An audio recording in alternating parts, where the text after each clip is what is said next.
guys, and welcome back to the channel. For today's video, we're going to be taking a throwback look at the Transformers generation Cybertronian Optimus Prime, based on, of course, the original Transformers War for Cybertron video games. This is in fact my first ever game-inspired character that I'll be taking a look at over on the channel, and what a figure to kickstart this line off with. I've always thought that those War for Cybertron / Fall of Cybertron video games were by far some of the best that we had ever seen for Transformers, and the designs that came out of those games truly were awesome, and at least in my personal opinion, really did set the standard for the Bumblebee movie characters that we are seeing as of late, in particular where their vehicle modes are concerned. Now we'll get stuck straight here into the video and of course take a look at Prime in his Cybertronian armoured truck mode, and it looks fantastic, considering at the time of this recording we haven't as of yet seen a Cybertronian inspired B-movie Optimus Prime. I actually think this guy would fill that void pretty nicely. You can see as far as a truck mode is concerned, definitely follows the aesthetic as seen from some of those more recent Studio Series offerings, especially where the front detail is concerned. You can see we've got the classic grille of Optimus Prime slap bang in the center. I really love the detail of the almost windscreen protruding here from the front. It almost looks like a face. That's such a nice touch, and you can see we've got what appears to be this almost honeycombed / solar panel detail, really futuristic in terms of design, and you can see this wicked metallic flake that we've actually got here for the red plastic. Overall, it's just such a wicked design. Even as we turn our attention here to the side, I love how the blue and the red come together. You can see for the actual Cybertronian wheels, they look so nicely done with that red rim, and of course some nice silver detailing in the center. And the same can also be said here for these back ones. As we spin our attention to the top, you can see these huge exhausts or smokestacks. Once again, just such an awesome update on the Optimus Prime design, and I really do think the design team of those War for Cybertron video games by far created some of the best adaptations of the Transformers designs to date. This guy looks awesome, and considering he is a 2010 era deluxe, he would in fact actually pass for perhaps a now-day Voyager class, and I'll be sure to bring out some comparisons later on in the video. But overall, as far as truck mode is concerned, absolutely flawless. I think it looks awesome, and it can in fact actually roll along the ground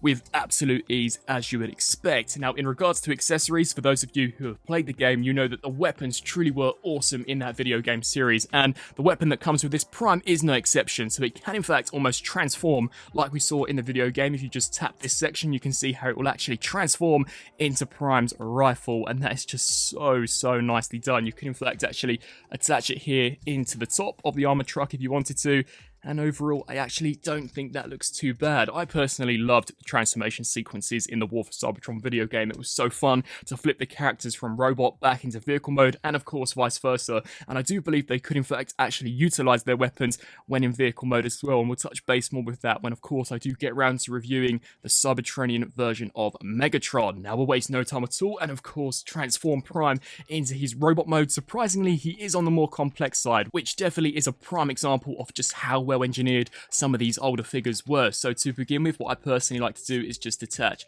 this section. We can then take this piece here, hinge this up, and it is in fact on a slider joint, so you're just going to want to shift this section here all the way forwards, and then this piece will just snap into place. We can then take this piece here, hinge that out to the side, and then detach this blue panel from this red section. So just detach that hook and flip this here out to the side, come to this side, and repeat the same process. And then in regards to the smokestacks, these do in fact actually rotate all the way around, and you'll notice how we've got a tab. These will in fact overlap and snap there into place. Of course, come to this side and repeat the same process, snap that in there.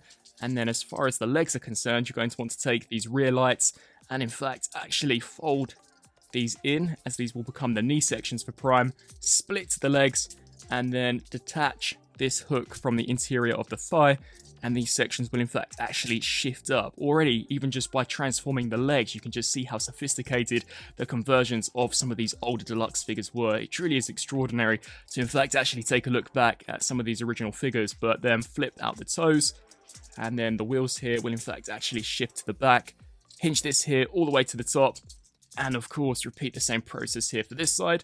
And that is pretty much the entire lower section of Prime fully transformed. And to be fair, here at the top is definitely where the fun begins. This is super complex. So you're going to want to take these fenders and just hinge those to the back.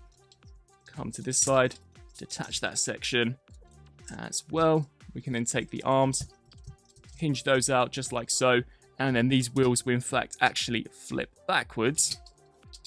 Just like that. The head was originally down. You are going to want to lift it up. And then this will now create clearance for us to bring the shoulders of Optimus up. And then here, in regards to this section, it will in fact actually rotate all the way around so that it now basically becomes the back section of Prime here for robot mode. And then this entire chest piece will rotate all the way around like so.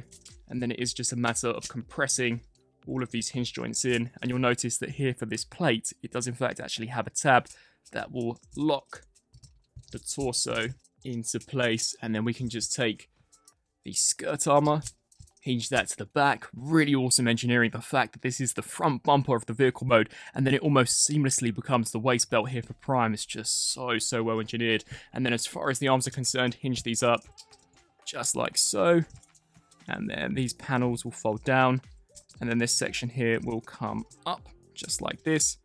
Repeat the same process, hinge that down, and just leave that like so.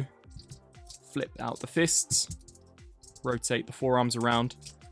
And then finally, for some finishing touches, you're just going to want to take the back kibble, and this here will just compress just like that. And with all that being said, here we have the Cybertronian War for Cybertron Optimus Prime, fully transformed up into his robot mode. And as mentioned previously, for a figure of which is well over a decade old, I still think that it holds up just as well, if not better, even by today's standards. They did such a fantastic job, and this truly was when deluxe scaled figures were deluxe scaled. Believe me, when I bring out some of the more recent Studio Series Deluxe offerings for a comparison later on in the video, you're going to see the major scale discrepancy that has occurred over the past decade. But nevertheless, bringing this Prime in here for a closer look, it looks exactly how he appeared in the video game. The designers did a fantastic job, and honestly, I would absolutely love to see these designs perhaps revisited in a modern Transformers line. You can see where that face detailing is concerned, undeniably Optimus Prime. It has of course been incredibly stylized, but this is a Cybertronian form of Prime. I have no issue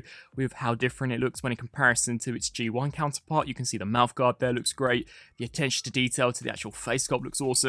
And of course, the main body itself, very similar to Prime and is undeniably Optimus Prime from first glance, but really was completely different when in comparison to any of the other Prime designs that had come out up until 2010. You can see here for the chest piece, looking really cool. It definitely did have an almost live action feel to it, and these are really the designs that I'm hoping to see in that upcoming 2023 animated movie. You can see there we've got the Autobot insignia slap bang on the shoulders. The fact that the shoulders are comprised out of so many individual components but yet look so accurate to the video game is just awesome. And even the back kibble actually isn't too bad at all. The wheel placement is incredibly accurate to how it actually appeared in the game. I just think they did a smashing job. You can see here for the torso, loaded with mechanical detail. The same can also be said here for the forearms. I think the blue fists look great. If I had any critiques, it would be that the thighs have a rather weird angle to them. I'm not entirely sure as to what this cutout is supposed to resemble, but other than that, it looks really nicely done, especially here where the legs are concerned. Much like I mentioned for the shoulders, this is in fact comprised out of multiple hinge joints,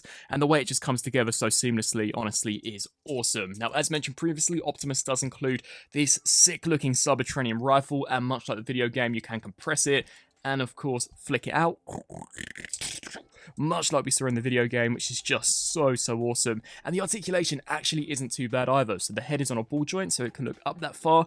Autobots, we are under attack. We must leave Cybertron. It can also look down as well as rotate the full 360 and tilt side to side ever so slightly. We do get a full rotation here at the shoulders, as well as a hinge joint which can go out to the side for bicep rotation, as well as a 90-degree bend there at the elbow. Sadly, no form of waist rotation, and due to transformation, it would seem as if though there is, but the way that the torso does in fact actually lock into place, it does completely restrict that range of motion, which is slightly unfortunate, but we do get full wrist rotation, which is a really nice touch. The legs here can kick forwards that far, and if you do decide to detach this torso belt, it does allow for a much greater range of motion. The same can also be said going backwards, out to the side, rotation here at the thigh, as well as a slightly past 90-degree range here at the knee. Sadly, the wheels do slightly restrict that range of motion, but it's not too bad. And then here for the foot, these are on ball joints, so can pivot forwards and backwards slightly, as well as can also rock side to side and rotate left to right. So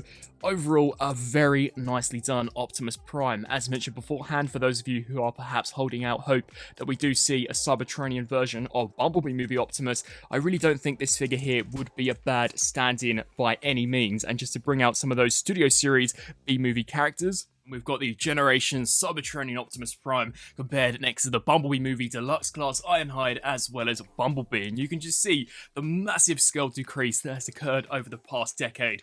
Personally, I don't really have much of an issue with it, as of course the engineering certainly has improved, but this Optimus is pretty complex for a deluxe figure. It's certainly a lot more complex than any of the recent Studio Series offerings that I've seen, so it really is just down to inflation in my personal opinion. But you can see that as far as an actual design aesthetic is concerned, they literally look as if though they could be from the same continuity. So this particular War for Cybertron Optimus Prime after this review will definitely be displayed, at least for the time being, alongside some of my other live action movie characters, as I do think he looks great and scale wise actually doesn't look too bad with the likes of Ironhide and Bumblebee. And so some final thoughts for this throwback review of the Transformers Generation Cybertronian Optimus Prime, based on of course the Transformers War for Cybertron video games. For a figure of which was released way over a decade ago, it still holds up exceptionally well, and if I were to have reviewed this back in 2010, I'm almost certain that my expectations would have been blown through the roof. For a deluxe scaled figure at the time, this is extraordinary. The plastic is incredibly dense and durable. It came at a time when plastic just was not as expensive as it was now, and Hasbro were definitely using really tough materials. I think that as far as the engineering is concerned,